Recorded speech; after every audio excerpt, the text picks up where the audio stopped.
جو ساتھی سنت سے فارغ ہو چکے ہیں وہ اپنی سب کو مکمل کریں۔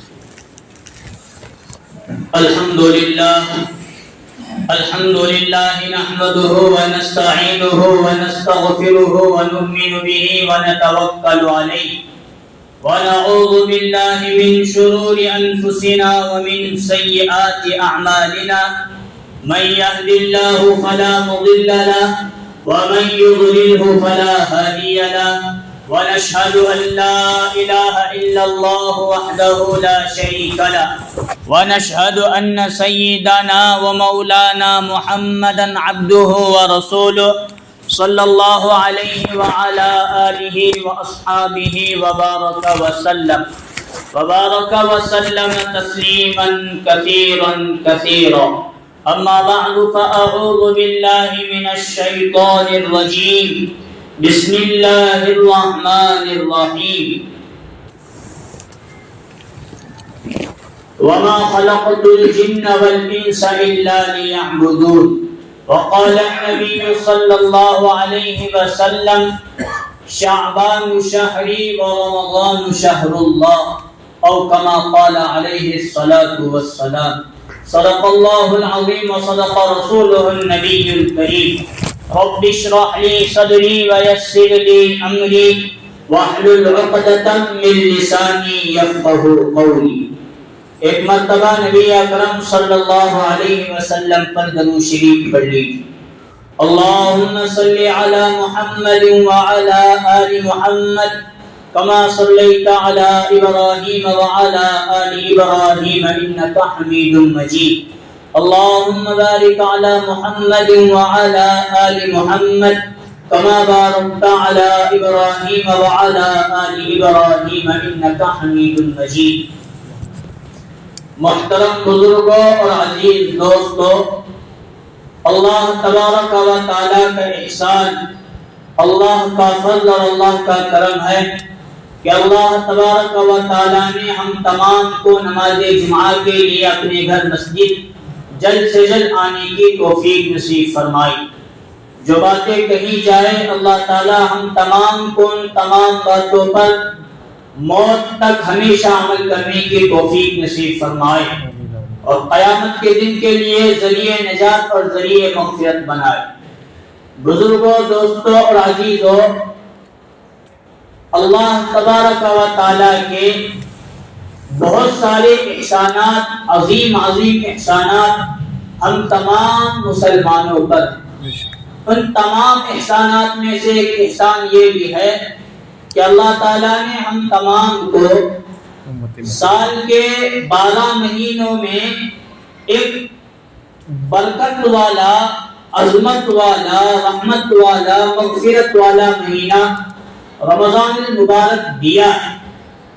ابھی چند ہی دن باقی ہیں رمضان المبارک کے قریب آنے میں، تو رمضان کا جو مہینہ ہمیں دیا ہے ہم روزے رکھ کر اللہ سے تقوی اختیار کرنے والے بن جائیں اور رمضان کی برکات اور اس کی بہت ساری باتیں الحمدللہ رمضان کے وقت بھی آئیں گے اور رمضان سے پہلے مختصر طور پر وقتاً فوقتاً آتی رہتی۔ رمضان سے پہلے 2 مہینے رجب اور شعبان کے اللہ تعالیٰ نے ہمیں رمضان کی برکت سے دیے۔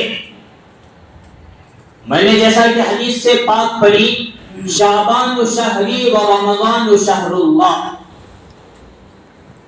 رسول اللہ صلی اللہ علیہ وسلم فرماتے ہیں شعبان میرا مہینہ اور رمضان اس کا مہینہ اللہ کا مہینہ۔ شعبان میرا مہینہ یعنی نبی اکرم صلی اللہ علیہ وسلم کا مہینہ کون سا؟ شعبان۔ اور رمضان کس کا مہینہ؟ اللہ کا مہینہ۔ گویا اللہ تعالیٰ کی بھی احسانات اور حقوق ہم پر ہیں اور نبی اکرم صلی اللہ علیہ وسلم کے بھی احسانات اور حقوق پوری انسانیت پر اور خاص طور پر مسلمانوں پر ہیں۔ ہمیں رمضان دیا اللہ کا حق ادا کرنے کے لیے، شعبان دیا نبی کا حق ادا کرنے۔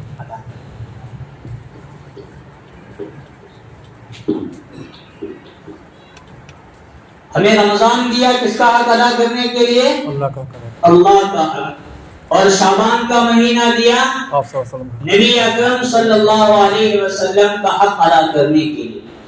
اب علماء اس بات کو بیان کرتے ہیں کہ رمضان افضل ہے یا شعبان کا مہینہ افضل. تو بعض علماء کی رائے یہ ہے کہ نبی نے فرمایا شعبان میرا مہینہ ہے، تو جو نبی نے فرمایا، نبی کی ہر عادت اور ہر بات اللہ کو پسند ہے، تو اللہ کے نزدیک شعبان کا مہینہ بھی افضلیت میں کم نہیں ہے رمضان سے. گویا رمضان اور شعبان دونوں کے دونوں برابر ہیں. اسی لیے صحابہ اکرام نے حضور صلی اللہ علیہ وسلم سے پوچھا، اے اللہ کے نبی صلی اللہ علیہ وسلم، رمضان میں تو آپ رکھتے ہیں اور حکم بھی ہے روزے فرض ہیں، لیکن شعبان گویا یہ آپ کا دوسرا رمضان ہے، کیا وجہ ہے؟ ہم دیکھتے ہیں کہ شعبان کے روزے آپ کثرت سے رکھتے ہیں. حضور صلی اللہ علیہ وسلم نے فرمایا شعبان کا مہینہ یہ وہ مہینہ ہے، اس مہینے میں اعمال اللہ کی طرف جاتے ہیں اور ان اعمال کے مطابق اللہ تعالی فیصلہ فرماتے. اس لیے میں چاہتا ہوں جب میرے اعمال اوپر کو جائے اور اللہ کی طرف سے میرے بارے میں فیصلہ نازل ہو، تو اس وقت میں روزے کی حالت میں ہوں اور روزے کی حالت میں میرے اعمال بھی اوپر چڑھے اور اوپر سے میرے بارے میں فیصلہ روزے کی حالت میں. کیا اللہ کے نبی صلی اللہ علیہ وسلم نے بات بیان فرمائی. اصل میں شعبان کا جو مہینہ ہے یہ بجٹ کا مہینہ اور فیصلوں کا مہینہ. وہ تو حدیث میں دونوں باتیں ملتی ہیں. خاص طور پر شب برات جو گزری، کس دن گزری شب برات؟ بولو کون سے دن؟ منگل کے شام میں جو رات گزری وہ شب برات، بڑی رات. اس میں بھی فیصلے ہوتے ہیں اور پورے شعبان میں بھی فیصلے ہوتے ہیں. تو حضور اسی لیے فرما رہے ہیں شعبان میں میں کثرت سے اس لیے روزے رکھتا ہوں تاکہ میرے اعمال کا جب فیصلہ ہو تو روزے کی حالت میں فیصلہ یہ نبی کے لیے نہیں ہے، ورنہ نبی تو معصوم، تمام انبیاء معصوم، ان سے کوئی گناہ ہوتا ہی نہیں اور وہ اللہ کے خلاف کوئی کام کرتے ہی. یہ اصل میں امت کو تعلیم ہے کہ تم بھی اس مہینے میں زیادہ سے زیادہ روزے رکھو، اور اگر روزے تم پر بھاری پڑتے ہو شعبان کے تو شعبان کا مہینہ مکمل طور پر کم سے کم گناہوں سے بچ کر یہ شعبان کا مہینہ گزارنے کی کوشش کرو. اور انسان گناہوں سے کب بچے گا؟ بولو کب بچے گا؟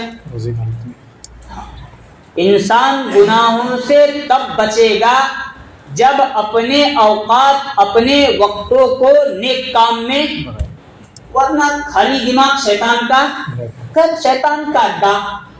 دماغ میں کیا بھی نچا ہے تو شیطان کاریا کرتے رہتا ہے. یو کر، وہ کر، یو پکچر دیکھ، وہ دیکھ، اس کی غیبت کر، یہ گناہ کر، وہ گناہ کر.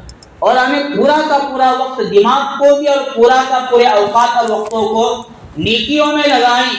اٹھے کچھتے قرآن لے کر بیٹھیں تو گناہ کہاں سے ہونے والا؟ نمازوں کی پابندی کر رہے ہیں تو گناہ. نیکیاں جس اعتبار سے بھی جو چھوٹی نیکی ہو، بڑی نیکی ہو، ان کو کر رہے ہیں تو ہمارے یہاں گناہ کہاں سے؟ چلو مان بھی لیتے ہیں نیکیوں کے بعد تھوڑا بہت گناہ بھی ہو بھی گیا تو یہ گناہ ان نیکیوں کی وجہ سے معاف بھی ہو جائیں. اور ہم نیکیاں ہی نہیں کر رہے تو ایک تو نیک اعمال چھوڑنے کا گناہ، دوسرے نمبر پر نماز چھوڑنے کی وجہ سے جو گناہ ہوا وہ تو ہوا، اور ہم اپنا وقت نماز میں نہیں لگا رہے، اس لیے اور بھی گناہ ہوتے جائیں گے، ہوتے چلے جائیں گے. تو شعبان جیسا عظیم المرتبت برکت والا مہینہ، زیادہ سے زیادہ نیکیوں کرنے والا مہینہ، وہ بھی گناہوں میں گیا تو ہمارے فیصلے جب ہوں گے کس حالت میں ہوں گے؟ ہم گنہگار ہوں گے، تب ہمارا فیصلہ اللہ کی طرف سے ہوگا اور فرشتے ان فیصلوں کو لکھیں گے۔ تو اللہ معاف فرمائے، اللہ معاف فرمائے، جیسا فیصلہ ہوگا اس کے ذرہ برابر ہٹ کر ہم زندگی گزار نہیں سکتے۔ مان لو شعبان میں یا 15 شعبان میں ہمارا فیصلہ ہوا یہ بندہ مولانا گنہگار، تو اب میرے اندر اتنی طاقت نہیں ہوگی کہ سال بھر میں نیکیاں کروں۔ اگر نیکیاں بھی کیا تو نیکیاں کم ہوں گی، گناہ، کیونکہ شعبان کا مہینہ میں ویسے گناہوں میں گزار رہا ہوں، اور وہی شعبان کا مہینہ ہم نے اچھائی میں گزارا، نیک اعمال میں گزارا، اور اللہ کو ہماری ادا پسند آئی، اور اللہ تعالیٰ نے یہ فیصلہ لکھ دیا کہ اب اس بندے کا فیصلہ یہ ہوگا کہ سال بھر نیکیوں کی توفیق اسے لکھ دی جائے۔ جب سال بھر نیکیوں کی توفیق لکھ دی گئی تو اب گناہ بھی اگر مجھ سے بڑے سے بڑا بھی گناہ ہو لیکن وہ اعمال، نیک اعمال میں چھپ کر نیکیوں میں بدل جائے۔ اس لیے خاص خیال رکھنے کی ہم تمام لوگوں کو ضرورت ہے۔ شعبان کے مہینے کو ہلکا نہ سمجھے، بلکہ شعبان کا مہینہ یہ فیصلے کا مہینہ ہے۔ شعبان کا مہینہ یہ ہمارے بارے میں ہم جیسی زندگی اب گزار رہے ہیں سال بھر ویسی ہی زندگی گزارنے کے فیصلے ہونے کا مہینہ ہے۔ اس لیے اس میں ہم لوگ کثرت سے کثرت روزہ رکھنے کی کوشش کریں، اور اگر مان لو روزہ نہیں رکھ سکتے، رمضان کے روزے بھاری پڑتے ہیں تو شعبان کو کہاں رکھنے والے؟ چلو اکا دکا روزہ رکھ لے، اور رکھ بھی نہیں لیے، لیکن یہ جو بات مل رہی ہے حضور کا طریقہ روزے، حالانکہ کوئی حضور کی کوئی نماز قضا نہیں، کوئی نیکیوں میں کمی نہیں، لیکن روزے رکھ کر حضور یہ بیان فرما رہے ہیں رمضان آ رہا ہے، رمضان کی تیاری میں میں روزہ رکھ رہا ہوں، اور اسی روزے کی وجہ سے میرا فیصلہ نیک لوگوں میں ہو جائے، نیکیوں والا میرا فیصلہ ہو جائے۔ اس لیے حضور امت کو تعلیم دے رہے ہیں کہ تم لوگ بھی اس بات کا خاص طور پر خیال رکھنے کی کوشش کرے تو انشاءاللہ اللہ تعالی ہمیں کامیابی نصیب فرمائے۔ شعبان یہ بڑی قدر و منزلت والا، ہم اگر روزے نہیں رکھ سکتے تو اس بات کی زیادہ سے زیادہ کوشش کریں کہ ہم زیادہ سے زیادہ نیکیاں، رمضان آ رہا ہے اس کی تیاری میں ابھی سے لگ جائے، رمضان آ رہا ہے اس لیے اس کی تیاری میں ابھی سے مستقل طور پر لگ جائے، قرآن کریم کی تلاوت کا اہتمام ہم کرنے والے بن جائے، ہم 2-3 وقتوں کی نماز پڑھتے ہیں ابھی سے 5 وقت نمازوں کا اہتمام کرنے والے بن جائے، ہم صدقہ، خیر خیرات، زکوٰۃ نہیں دیتے یا کم دیتے ہیں ابھی سے دینے والے بن جائے، ہماری زبان سے غیبت، گانے، برے گناہوں کی باتیں نکلتی ہیں ابھی سے ہم اس زبان کو کنٹرول اور قابو میں رکھنے والے بن جائیں تاکہ رمضان میں بھی ہمارے لیے آسانی ہو جائے، اور اب جو مہینہ ہے وہ ہمارا مہینہ زیادہ سے زیادہ اس چیز میں گزرے، نیک اعمال میں، نیکیوں میں گزرے، اور گناہوں سے مکمل طور پر بچنے میں ہمارا مہینہ گزر جائے۔ یہ مہینہ اصل میں ہمیں سبق دے رہا ہے۔ ہوں تو حضور صلی اللہ علیہ وسلم کی پوری زندگی کا معمول رہا، حضور صلی اللہ علیہ وسلم اکثر جب فاقے کی نوبت آتی اس وقت دن بھر کا روزہ رکھ لیتے تھے، رات میں افطاری وغیرہ میں کھجور پانی مل جائے تو بہت غنیمت، ملتا تو اس پر بھی صبر کرتے، شکر بجا لاتے، نہ ملتا اس پر بھی اللہ تعالیٰ کا شکر بجا لاتے۔ اکثر اوقات حضور صلی اللہ علیہ وسلم کی روزی کی حالت میں یا فاقے کی حالت میں گزرے ہیں، لیکن نمازوں کی حالت اتنی اہم حالت کی حضور صلی اللہ علیہ وسلم کی، حضرت عائشہ رضی اللہ عنہا بیان فرماتی ہیں کہ ایک مرتبہ نبی اکرم صلی اللہ علیہ وسلم میرے یہاں تشریف لائے اور تھوڑی دیر حضور صلی اللہ علیہ وسلم نے آرام فرمایا. آرام فرمانے کے بعد حضور صلی اللہ علیہ وسلم نے بستر جھٹکا اور حضرت عائشہ سے فرمایا لے چھوڑ مجھے. اس طرح کھڑے ہو گئے اور وضو فرما کر نماز میں مشغول ہو گئے. حضرت عائشہ فرماتی ہیں جب نماز میں کھڑے ہوئے ہیں حضور رکعت باندھے ثنا سورہ فاتحہ سورت پڑھتے رہے اور روتے روتے روتے قیام کیا, روتے روتے رکوع سجدہ, حتیٰ کہ حضرت عائشہ فرماتی ہیں حضور نے عشاء کے بعد یہ نفل نماز کے لیے کھڑے ہوئے پڑھتے رہے حتیٰ کہ حضرت بلال رضی اللہ عنہ نے آ کر اطلاع دی اے اللہ کے نبی صبح کی نماز کا وقت ہو گیا. مطلب پوری کی پوری رات حضور صلی اللہ علیہ وسلم نے نماز ہی میں گزار دی, اللہ کے یہاں رونے میں, اللہ سے مانگنے میں, عاجزی اور انکساری کرنے میں گزار دی. حضور یہ تو زندگی بھر کا معمول ہے, شعبان میں تو اور حضور کا معمول بہت بڑھ جاتا تھا. حضرت عوف بن مالک رضی اللہ عنہ ایک صحابی ہیں, وہ فرماتے ہیں کہ میں ایک مرتبہ کسی جگہ جا رہا تھا, ادھر سے جس رخ کو میں کسی رخ سے مدینہ آ رہا تھا,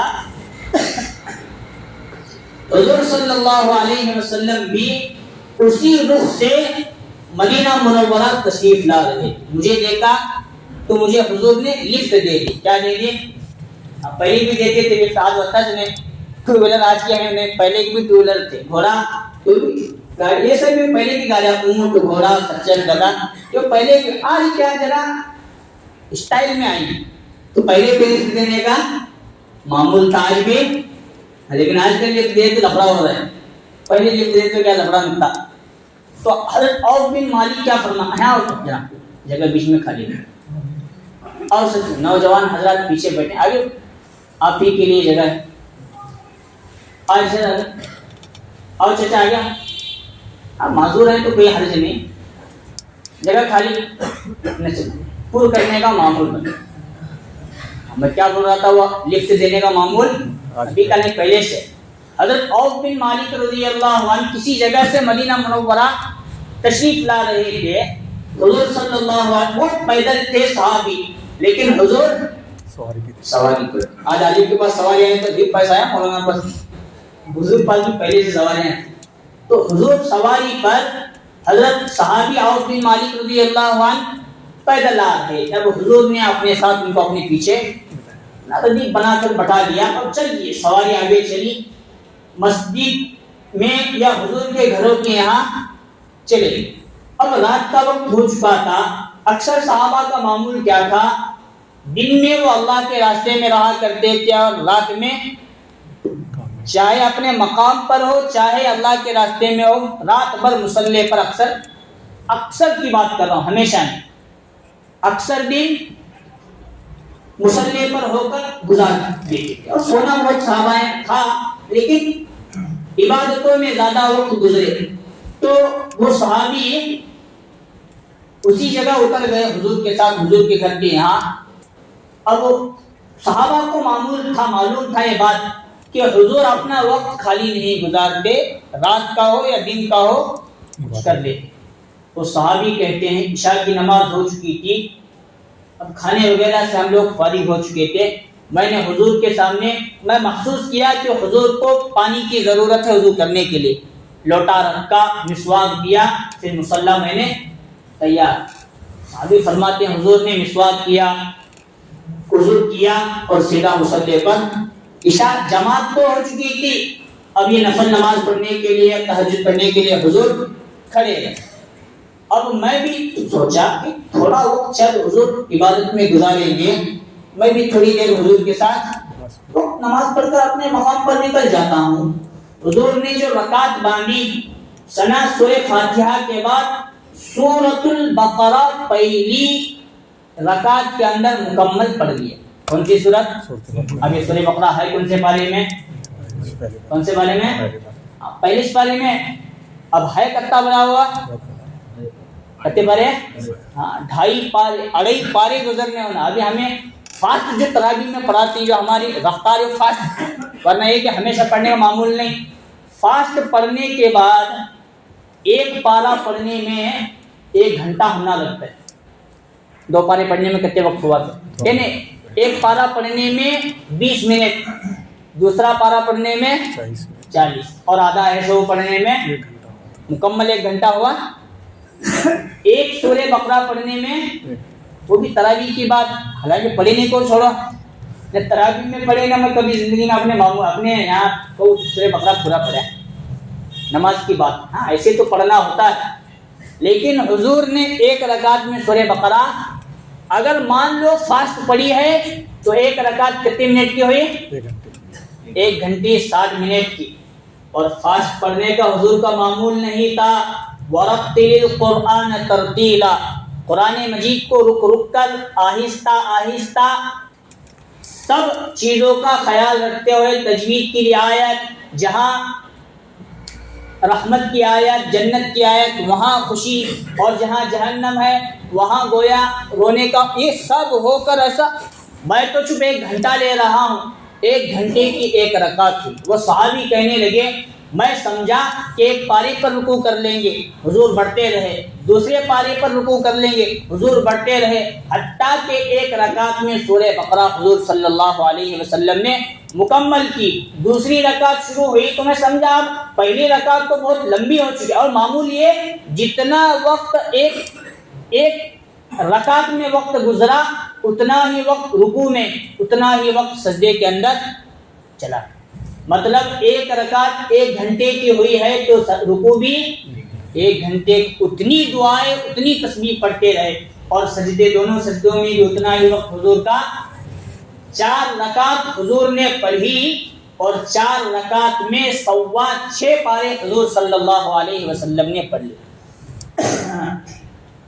چھٹا مکمل ہوا، 7ویں پارے پر جا کر حضور صلی اللہ علیہ وسلم نے پارہ مکمل کر کے 4 رکعت. یہ حضور صلی اللہ علیہ وسلم کا معمول. اکثر اسی حالت میں حضور صلی اللہ علیہ وسلم عبادتوں میں، یہ تو عام دنوں کی بات ہے، شعبان میں قرآن کی تلاوت زیادہ، نمازوں کا اہتمام زیادہ، نوافل کا اہتمام زیادہ، سنتوں کی کثرت، ہر عبادت کے اندر حضور صلی اللہ علیہ وسلم اضافہ کیا کرتے تھے. حتیٰ کہ صحابہ اکرام رضوان اللہ تعالی علیہم اجمعین کے متعلق آتا ہے اس مہینے میں صحابہ بھی قرآن مجید زیادہ پڑھتے تھے. اگر کسی کے یہاں کوئی قیدی سزا کا مستحق ہوتا اسے سزا دی جاتی تھی، اور اگر کوئی قیدی کو آزاد کرنا ہوتا شعبان کے مہینے میں صحابہ اکرام آزاد کر دیتے تھے. خیر خیرات صحابہ اکرام میں بڑھ جاتا تھا. زکوٰۃ صدقہ وغیرہ نکالنا اسی ماہ میں صحابہ اکرام کثرت سے کرتے تھے، اور اس مہینے سے زیادہ رمضان المبارک میں صحابہ اکرام اور نبی اکرم صلی اللہ علیہ وسلم زیادہ سے زیادہ کرنے والے بن جاتے. ہمیں ضرورت ہے کہ جو شعبان کا مہینہ ہے اسے معمولی مہینہ نہ سمجھے، بلکہ یہ مہینہ بھی اپنے اوقات کو زیادہ سے زیادہ عبادتوں میں لگانے کا مہینہ ہے. اگر اس میں ہم اپنا وقت زیادہ سے زیادہ عبادت میں لگائیں گے، روزہ رکھیں گے، نمازوں کا اہتمام کریں گے، قرآن کی تلاوت کریں گے، اس مہینے کی جو فضیلتیں اور برکات ہیں انشاءاللہ وہ بھی ہمیں حاصل ہو ہی جائیں گے. اور اس مہینے سے ہمیں عبادتوں کا لطف آنے شروع ہونے کی وجہ سے رمضان کا روزہ ہمارے اوپر بہت ہی آسانی کے ساتھ، تراویح آسانی کے ساتھ، قرآن کی تلاوت آسانی کے ساتھ گزارنا بڑا آسان ہو جائے. میں نے گزشتہ جمعہ کہا تھا کہ رمضان میں ایک فرض 70 فرض کے برابر اس کا ثواب ملنا شروع ہوتا ہے، اور ایک نفل ایک فرض کے برابر، ایک نفل ایک فرض کے برابر، اور ایک فرض. مطلب اللہ فرض کی اہمیت رمضان میں اتنی بڑھا رہے ہیں کہ ایک کا 70 مل رہا تھا.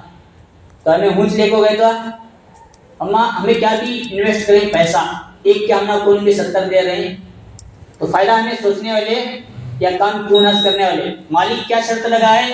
اگر تمہیں سیدھا کام کرے 1 کے 70 اور کام کیسا بھی کرے تو ہے 101 کا 21 مل جائے اللہ تمہیں. تو ہمیں کیا سوچنے والے 1 کے 70 ملے. اس لیے کام ہمیں اچھا کر کو نفع زیادہ. اسی لیے عام دنوں میں فرض کی اہمیت ہے. 1 کے 25 ملتے ہیں یا 27 ملتے ہیں فرض کی بات, اور رمضان میں 1 کے 70. اس لیے عام دنوں میں ہم ایسی غفلت میں گزار دیتے ہیں. اب ہم الحمدللہ ثم الحمدللہ رمضان میں ہمارے یہاں نمازیوں کی تعداد بڑھ جاتی ہے. تو میں پہلی جمعہ کہا تھا جب نماز ہم پڑھنے آنے والے ہیں تو نماز کو نماز کی طرح پڑھیے تو 1 کا 70 ملنے والے, نفل کے فرض کے برابر ملنے والے. اور اگر ہمیں چھوڑ کر ایسے ہی چلے گئے تو 1 کا کیا نہیں ملنے والا. اس لیے خیال رکھنا ہمیں 1 کا 70 لے کر ہی جائیں. تو بہت ساری باتیں میں نے گزشتہ جمعہ کہا, تو میں نے کہا اس جمعہ میں کچھ باتیں اور نماز کے تعلق سے بیان کروں گا. نماز کے باہر کے 6 فرائض کہتے ہیں اور نماز کے اندر 7 فرائض. دونوں آگے پیچھے کچھ ہو سکتا ہے. پہلا فرض جس جگہ ہم نماز پڑھ رہے ہیں وہ جگہ بدن پاک, کپڑے کہتے ہوئے سطر چھپا. یہ 3 پاکی کے تعلق سے ہیں. بدن جگہ پاک, کپڑے بدن جگہ کیوں بھی ہے اور ہم کیوں بھی نماز پڑھ رہے ہیں. الحمدللہ مسجدیں پاک رہتے ہیں, ہمیں دھیان نہ کرنا, اتنا خاص خیال رکھو. مسجدیں الحمدللہ پاک ہیں, مولوی صاحب خیال بھی رکھتے ہیں, لیکن ہمیں دھیان کر کو گئے تو ہمیں بھی اس بات کا خیال رکھنا قصے میں لائیں یہاں سڑک پر چلے, داڑھی کھینچے اور یہاں سڑک بالا, اس سے مسجد اس سے نماز کے اندر خلل نہیں. ناپاک کسی اگر جگہ ہمیں نماز پڑھ رہے ہیں تو وہ جگہ ناپاک نہیں ہونا چاہیے. بدن ہمارا, بدن کے اوپر گندگی لگی ہے, پیشاب کے قطرے لگے ہیں, پھر پڑھ رہے ہیں تو نمبر 3 کپڑے پاک, صاف ستھرے بھی ہونا اور پاک بھی. نمبر 4 سطر کا چھپانا, پورے کپڑے پہن لینا. سمجھو تفصیل کرتے بیٹھا تو وقت جانے والی. کرتے ہوئے نمبر 4 ہوئے. اور نمبر 5 ہے وقت کا, جو نماز ہمیں پڑھ رہی وہ وقت ہماری ہونا. ابھی ہمارے یہاں کیا معمول ہے, صبح کی جماعت, صبح کی جو اذان ہوتی ہے تہجد ہے, سحر کا وقت ہونے کے بعد ایک 5 منٹ احتیاطاً ہمیں رکتے ہی. مطلب یہ سال کتنے بجے ہو رہے ہیں, 5:50 پکڑو, ایک مثال میں دے رہا ہوں.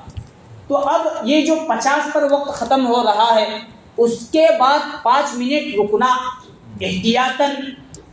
55 کے بعد ہماری ہمارا یہاں لے کر رمضان میں ارے 5 منٹ رکنے کیا ضرورت, 15-20 منٹ اذان کے بعد رکنا. ہماری طلبہ کا آدھی نیند ہوتی ہے, ادھر سحری کی دعا ہونا, ادھر وقت نہیں ہوا تو وہ نماز, اذان بھی نہیں ہوتی, نماز بھی نہیں ہوتی, گناہ سب پر.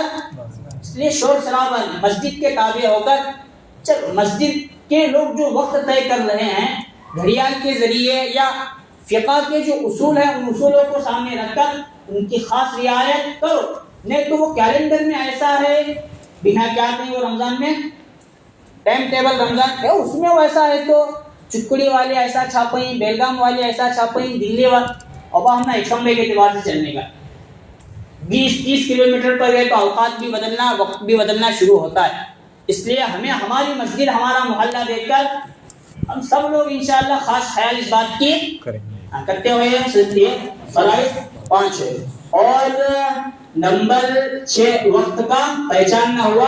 نمبر 6 قبلہ, رخ قبلے کی طرف سے ہمارا رہنا, دل کا رخ بھی اللہ کی طرف قبلے کی طرف, اور پورے جسم کا رخ بھی کدھر ہونا, ادھر. ہمیں نماز ادھر قبلہ ہے اور ہم یوں کر رہے ہیں تو ہماری نماز ہر نماز کے تعلق سے 6 ہو گئی مکمل.